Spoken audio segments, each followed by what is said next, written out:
Uranus grows from a distant point into a world filling Voyager 2's view. For a brief moment, humanity is closer to the planet than it has ever been. The flyby works.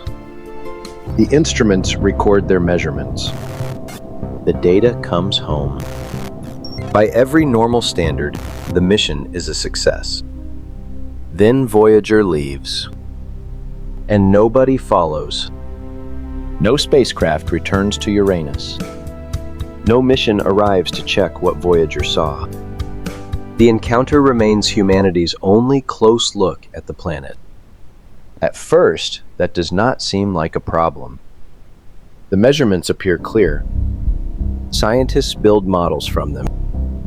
The picture of Uranus begins to take shape. But there is a hidden dependency inside that picture. Every direct observation traces back to the same encounter. The same spacecraft, the same instruments, the same conditions, the same brief moment in time, which creates an uncomfortable possibility. If those conditions were unusual, there is no second flyby waiting to expose the mistake. Because when there is only one close observation, a snapshot can slowly become a baseline. And a moment can start to look like a world. That hidden dependency would not matter if the data looked ordinary. But it didn't. As Voyager moved through the space surrounding Uranus, the readings began to paint an unexpectedly quiet picture. The environment appeared calmer than many scientists anticipated. Activity looked weaker. The system looked less crowded, less energetic. At first, that seemed like a benefit. Clean data is easier to interpret than messy data. A quiet environment leaves fewer competing explanations. The measurements appeared consistent. The problem was what happened next. Because the quieter Uranus looked, the easier it became to trust what Voyager was seeing. The observations did not remain a single data set. They became a reference point. The quiet environment became part of the accepted picture of the planet. Future models had to explain it. Future theories had to fit it. Future expectations grew around it. And with no second close observer, there was very little pressure pushing in the opposite direction. The same observation kept surviving. The same assumption kept surviving. Until a subtle shift began to happen. Scientists were no longer asking whether the flyby was representative. They were starting to assume that it was. And once that assumption takes hold, an unusual moment can become surprisingly difficult to recognize. There was a reason that confidence grew. Voyager had not returned random measurements. It had revealed something genuinely strange about Uranus. The planet's magnetic field did not behave the way many scientists expected. Instead of lining up neatly with the planet itself, the field appeared dramatically tilted and displaced from the center. The geometry looked wrong from the beginning. But in an unexpected way, that helped. Because a strange magnetic field offered a simple explanation for a strange set of observations. Maybe the quiet environment was not a warning sign. Maybe it was exactly what Uranus should look like. The pieces seemed to fit together. A planet with an unusually shaped magnetic system might naturally produce unusually calm measurements. The more researchers studied the Voyager data, the easier that explanation became to accept. Nothing appeared broken. Nothing appeared contradictory.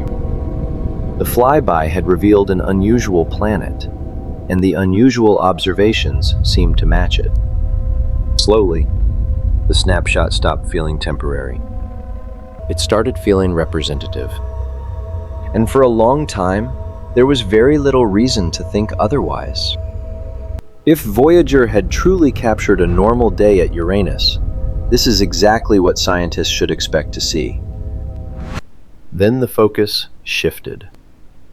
For years, researchers had been asking what Uranus was doing during the flyby. Now they began asking a different question. What was happening around Uranus? The distinction sounds small. It wasn't. Because the accepted picture depended on a simple assumption. The quiet environment belonged to the planet. If that assumption was correct, then the flyby should provide a reasonably representative picture of how Uranus normally behaves. But when scientists revisited the conditions surrounding the encounter, an uncomfortable possibility emerged. Voyager may not have arrived during ordinary conditions at all. Evidence suggested that the solar wind interacting with Uranus during the flyby could have been unusual. That matters because the solar wind does not simply pass by a planet. It pushes, it compresses, it reshapes magnetic environments. Suddenly, the same Voyager measurements looked different. The data had not changed. The interpretation had.